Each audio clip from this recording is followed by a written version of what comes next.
രാജ്യത്ത് പല ഭാഗത്തു നിന്നും പാലം തകർച്ചയുടെ കൂടുതൽ വിവരങ്ങളാണ് ഈ ദിവസങ്ങളിൽ വന്നുകൊണ്ടിരിക്കുന്നത്. പുതിയ വിവരം ഉത്തരാഖണ്ഡിൽ ഒരു താൽക്കാലിക പാലം തകർന്നതിൻ്റെയാണ്. 2 തീർത്ഥാടകർ ഒഴുക്കിൽപ്പെട്ടു.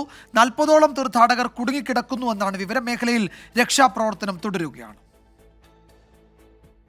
ഗംഗോത്രിക്ക് സമീപം ഗോമുഖ് പാതയിൽ ചാർധാം തീർത്ഥാടകർക്കായി താൽക്കാലികമായി ഉണ്ടാക്കിയ പാലമാണ് തകർന്നത്. ഗംഗോത്രിയിൽ നിന്നും 9 കിലോമീറ്റർ അകലെയാണ് അപകടമുണ്ടായത്. പാലം മുറിച്ചു കിടക്കുകയായിരുന്ന 2 തീർത്ഥാടകർ ഒഴുക്കിൽപ്പെട്ടു. 40ഓളം തീർത്ഥാടകർ കുടുങ്ങിക്കിടക്കുന്നതായാണ് വിവരം. കുടുങ്ങിക്കിടന്നവരിൽ 16 തീർത്ഥാടകരെ സംസ്ഥാന ദുരന്ത നിവാരണ സേന രക്ഷപ്പെടുത്തി. നദിയിലെ ജലനിരപ്പ് പെട്ടെന്നുയർന്നതാണ് അപകട കാരണമെന്നാണ് പ്രാഥമിക നിഗമനം. അതിനിടെ ബീഹാറിൽ 16 ദിവസങ്ങൾക്കിടെ 10 പാലങ്ങൾ തകർന്നതിൽ ജലവിഭവ വകുപ്പിലെ 11 എഞ്ചിനീയർമാരെ സസ്പെൻഡ് ചെയ്തു. വിഷയം ഗൗരവത്തോടെ കാണുന്നുവെന്ന് സംസ്ഥാന സർക്കാർ വ്യക്തമാക്കി. 24 ഡൽഹി.